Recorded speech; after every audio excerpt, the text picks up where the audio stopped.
morning, everybody. It is Friday, the 30th of May. Yeah, May. 2025. We are going to do another unboxing video at the same time of doing this unboxing. We have another special present, I think after we show this figure that I'm going to pull out. There'll be links in the description as well on the Facebook page to the company we'll be talking about. First things first, let's start off with numbers. The only numbers we're going to talk about, wait a minute, no, we'll pull up the other one too. For first off, it's the live action Lilo and Stitch movie. You guys don't know, Lilo and Stitch came out around 2002, the original. Yeah, the original did. Which did really good. It spawned off, let's see, besides the major movie, 1, 2, 3 other movies, and a TV series. And a TV series, yes. Which were all really good. So very kid friendly. Yep. Domestically, it has done 197,801,608 domestically. Internationally, 194,800,000 for a worldwide total of 392,601,608 dollars. And you've been out what?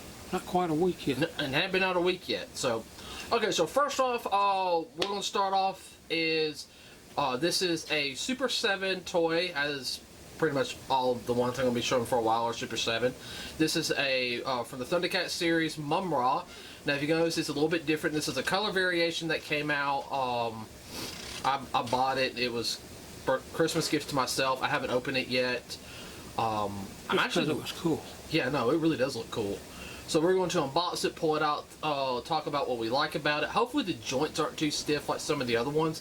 That's really my only complaint. Oops, sorry. My only complaint with some of the figures. The joints are like really, really stiff. I'm afraid I'm going to break them. But so we're going to unbox it now. I know Dad wants to do the whole like.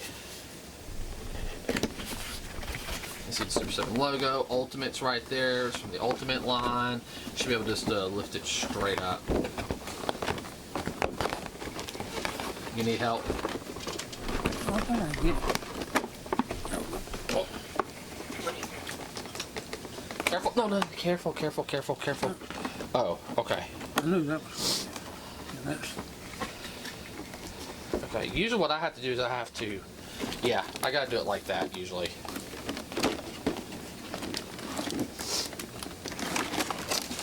Okay, alright, so first off, I'm going to show the artwork real quick.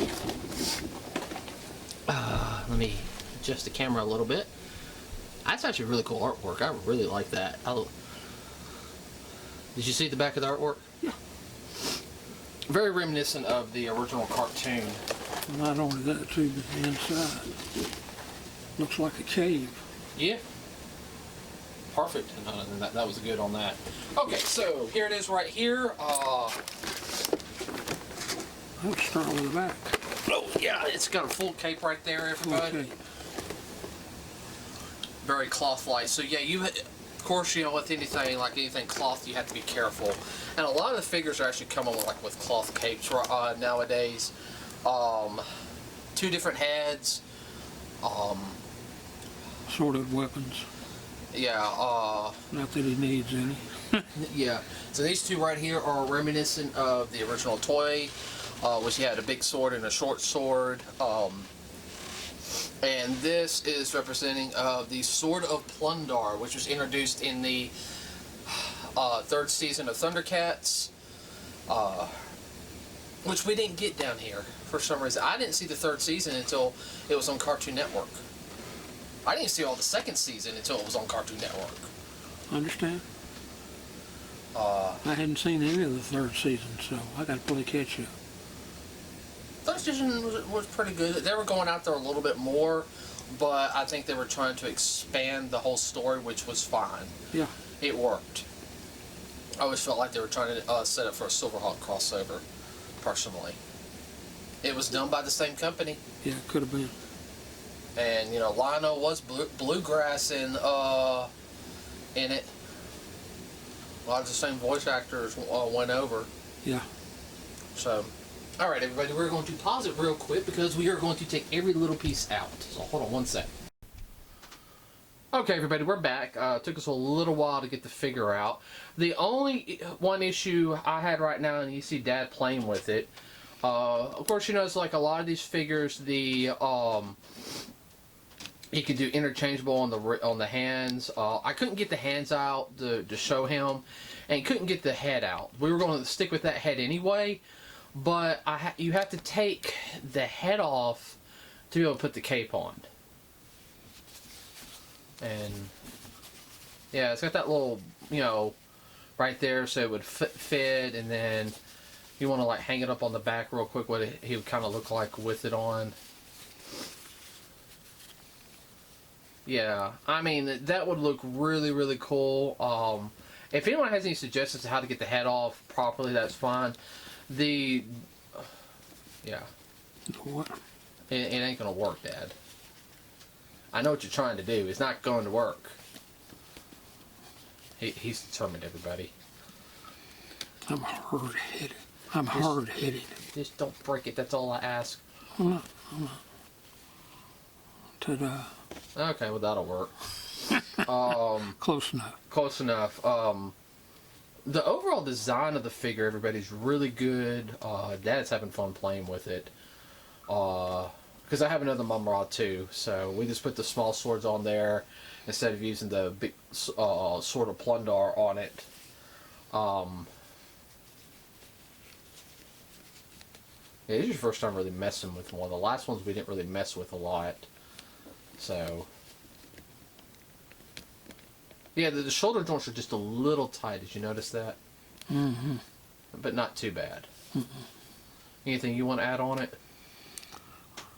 No, I really love the color, the contrast between the red and the black. I also like how on his chest, his symbol, instead of twin snakes being the usual black, it's silver in this one. Yeah. So, and of course, you know, it has his, you know, his basically his usual attire, but of course, you know, red and black. So, like I said, this is a good variation of the toy. I know most companies do this to where they will do these color variations. Sometimes they'll say, "Hey, it's this character." I know they did that a lot in the Transformer toy line. Like they'll change the color scheme of a character, and then bring it off as another character. You know, they were really big on that on the Seekers, all the jets from you know, Starscream, Thundercracker, and Skywarp are pretty much the same figure but different color schemes. He bends at the waist too. Yeah, a lot of the toys nowadays actually do that. They bend at the waist. So, like I said, this is done by Super 7, everybody. This figure costs around like $50–$60. These are more expensive toys than your normal ones. These are different for like collectors. You know, people, if they play with them, they're not going to like crash them together. They're very much going to, you know, more of an adult. Don't like, let little kids get a hold of it. There's small parts that'll choke. Of course, these things are sharp enough to poke eyes out. Yeah, no little kid. Don't no let little kid, children get a hold of them. Not one of those things. Just use your common sense. Yeah. So I mean, these are really good if you love collecting toys. Everybody, you love Thundercats. Yes, I do play with my toys. I make little stories. You know, kind of like, you know, use your imagination. Still at my age, using your imagination. You know, it really does keep your mind going. I mean, you do it too. I know you would. Oh yeah. Well, and it helps you too because you're working on a book. It gives you ideas. Yeah, which I need to get back on that here this next month. Yeah. July is when I need to start back writing. Remind me on that. Oh well. It's been 20 years in the making. That's not a joke either, everybody. It really has been 20 years, and but the story's gonna flow better. I've been through so many rewrites, got rid of so many different things. But once you get the first one, the second one's easy. At least that's what I've been told. Yeah. Trying to set the first one up to be the start of everything. Oh yeah. The good thing is though, I know how some of the other parts start off, and I got those already written down. So, but yeah, this figure, everybody, is really nice. Super 7 did an excellent job with it. About 8 inches tall. Yeah, the only thing is I can't get that head off to get the cape on. So, anything else you want to add about it? No, the joints really work real good. The shoulder and the hands. Can't get the hands off either, like I said, everybody. But like he said, Dad's playing with it, posing with posing hell, Mummra. So you can set up a diorama. That's what a lot of people do. Oh yeah. So, okay, everybody, we're going to take a quick. There's going to be another cut real quick. We're going to set up for the next portion, which I'm personally really excited about personally. So, like, I was excited to show this one because I've been wanting to get this one out for a while. But we'll be right back. Okay, everybody. We are back with the last part of our podcast for today and our reveal. So, as you guys can see, I have some game covers on here. Now, if you guys don't know, I am a game collector. I grew up on the original Nintendo system and Atari. But as you guys well know, is one of the things is unfortunately, we don't take care of the boxes, which I regret that myself on doing that. So, and each of the boxes are different, and they are classified as a artwork, and that's what a lot of people really want to do, to preserve the artwork that is on them, because each of them are unique, especially in different regions. Okay, so right here I got a couple things I ordered. Now this all comes, and there will be a link in the description, as well as a link on our Facebook page to this company called TCG Paper. Now, they're an American company. I actually saw them on Instagram, and about a couple months ago, it was about December I saw them, was it? I think I showed you. Right after. Yeah, and I started, looking into them, see what they were doing, saw a couple of the reviews because I followed them on Instagram, and I ordered from them. So everything you're seeing here, minus about 4 things on the side, which are like little holders for the Game Boy and the Super Nintendo case, and the original dust sleeve in the middle right there, the one Dad just touched. That's an original Nintendo dust sleeve. Cost around $50. So that's really not that bad at all for all of this. So like I ordered, and I'm a big Turtles fan, everybody. So, and I have every game shown here. Okay. So like, the first one right there, Dad would be the far left. No. Your far left. My left, your right. Bring it over here to the middle. Is of course and I'm going to bring it in some. Just a little bit. You would flip it. No, angle it a little more towards the camera. That's better. So this is the original Teenage Mutant Ninja Turtle game by Ultra Games. This is probably one of the hardest games on the Nintendo system. And this is also a cover from one of the original comics, everybody, if you guys did not know that, by Kevin Eastman and Peter Laird. I didn't know that. Yeah, that's actually one of the original comic covers that they used. Cool. The game is hard, everybody. I know many people couldn't get past the first level. No, the second level. Oh, second level. All right, and like I said, it's even got the artwork on. You can kind of see. I haven't fully boxed it yet, everybody. On the sides, it does, and even and I'll get the camera just a little bit closer. Whoops! Hope I didn't mess it. I did not mess it up.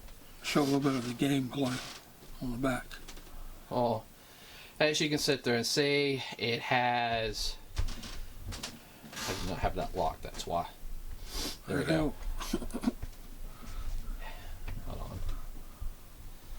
on. Shows the here. It's very true to the original box. As you guys can see.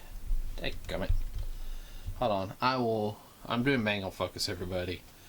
Like I said, it even has the, you know, like with all of these, has all the descriptions all the way up and down, has a Nintendo seal on it, say it's one player, you know. They literally found one and they recreated it, you know, with all 100%. Okay. And yes, I also got a dust sleeve for it, everybody. I'll put that right over there. So, and I'll adjust the, and of course again, the second one is the arcade game, which I remember getting it for Christmas as a kid, and oh god, I love that game. You know, when I got the Ninja Turtle Cowabunga collection, that was actually the first game I played on it. Really? Mm-hmm.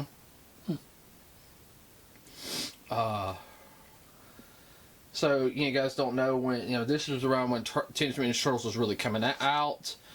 They had an arcade game. Then they came out on Nintendo. That was a must-have. Like, my parents, y'all knew I wanted that. Well, that was a no-brainer. Even after beating it, some kids, if they beat the game, they never play it again. I played that game, beat it, gosh, so many times. And like before, everybody, everything you want to flip on the back also, so they can see it has the back, you know, just, you know, the description, the pictures, you know, the size. Like I said, I haven't pulled them out in the box yet. So when I do, I'll have pictures of that on Facebook page. So we have the third game also here, which wasn't done by Ultra, but was done by Konami, the Manhattan Project. First video game I actually worked hard to earn. Very different style game, very hard too. I liked it. Like I said, just before, the artwork's exactly the same. If you want to flip it over, Dad. Excuse me. And TCG paper really did an excellent job on this one as well. Okay. Oh, we'll go to this one. No, over here. The next one, everybody, is the Turtles in Time game, which, if you guys know, this was actually the second arcade game. This was also done by Konami. There is a Konami game that was done for the Sega Genesis too, but it's a totally different game, but it's just as good. But Turtles in Time this one was a little bit different than the arcade game. There was a couple nuances. Yeah, there was one boss changed out. There was an extra boss added in to it. There's an extra 2 levels added to it. Want to flip it around, please? And I said, just as before, everybody, I'm sorry for the glare. Hey, could you angle it towards me just a little bit? Like this? That'll work. So, also had a fighting, a one-on-one fighting arena on there too, with the 4 turtles. Last, everybody, I got a Game Boy game cover. It's Super Mario Land, and I got the game too. Angle it just a little bit because of the other way. Right. It has that box art on there. It's that early Game Boy box art. Want to flip it around, please? And you gotta think the Game Boy games, everybody, were not as detailed, so they pretty much had to catch the eye with the artwork a lot more on that one. And then something we added to that, if you could grab that, is they also do reproduction of the manuals, which is another hard thing to find. So I haven't opened this one yet, but this is a full reproduction of the Super Mario Land manual, and just by looking at it right now, I'll tell you what, this, in fact, well, actually, oh, it slides up through the side, I think. Yeah. No, it doesn't. I'll pull it to you.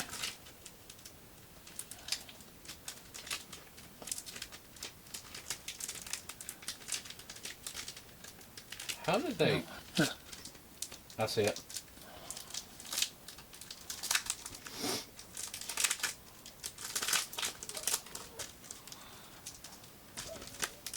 And the manual for any game, especially older game, that's the holy grail of the game. Uh-huh. You find an original manual. Some original manuals go for big bucks. Oh, geez, I know. Tell me about it.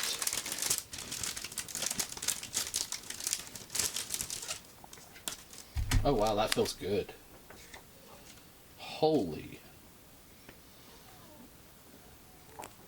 I will adjust the...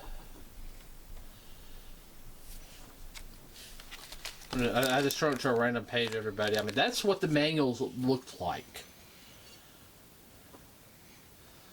And especially with these older games, like, here. I mean, if you want to flip through it, you can. No, what about it? Just sit down like that, Dad. A lot of the older games, everybody, the manuals had like a story involved in them. They would tell the story, and they would have unique artwork to it. So this was a excellent buy. I'm gonna stand up here, out my knees. That's the only reason why I'm gonna get this floor recarpeted one day. Oh, that hurt. So I'm gonna raise the camera up some.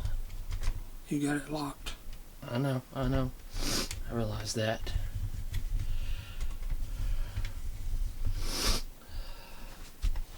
So we have all of this besides this little cover right here. And let me lock this. I'll take it out. Yeah. Including these 4 items. Which those are inserts that go into the Game Boy and the Super Nintendo game. Cost around $50, and when that is not that bad for this type of quality of product. So that's like I said, the link in the description is going to be on that in the comment or the description section, as well as on our Facebook page. Anything you want to add real quick, Dad? No, that is a good buy. Of course, the original is going to cost you 2 to 3 times that, but even with that said, to even find a box period that's not ripped, shredded, and also depends on what system and doesn't what have a great jelly on it. Right, but also depends on what game it is too, because some games are going to be worth more than others. Yes. And like anything, guys, price value goes up and down, but they're very reasonable price. They just they also do, like I said, they do Nintendo, Super Nintendo. They got some Game Boy games on there. I don't think they've touched Game Boy Color yet. Not yet. Not yet. But they also have N64 games covers on there, as well as PlayStation. They just started doing PlayStation covers, including the manuals to the PlayStation games, which you guys know. If you just need the manual, it'd be well worth it. Yeah, so... Because if you buy an original manual, okay, it's going to cost you. So, with that said, everybody, we are done for today. Please like and subscribe with us here at Nerds with a Cause. It really does help us out. Have a wonderful rest of your weekend. We are out.